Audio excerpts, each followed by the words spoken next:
આજે હું કરવાનો હું પૂરા 24 કલાક ગાય માતાની સેવા.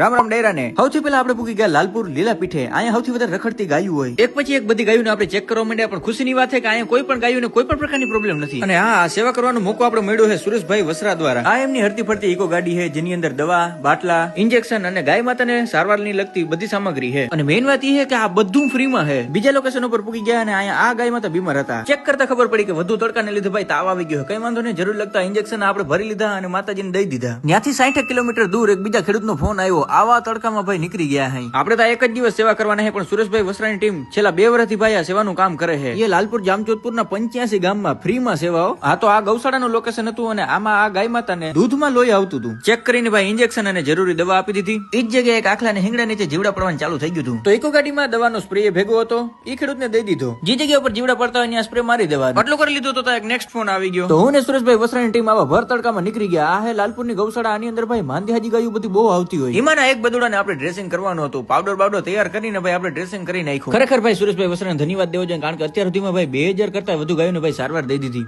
એ પાછી એકદમ ફ્રીમાં. વિઝિટનો ભાઈ ચાર્જ લેતા નથી. અને જો તમારી ગાય બીમાર હોય અને સારવાર કરવી હોય ફ્રીમાં, તો નીચે આપણા નંબર પર ફોન કરી લો. અને વિડીયો ગમ્યો તો જરીક લાઈક કરી નાખજો. કરો લાઈક કરો, હજી નથી કર્યો જો.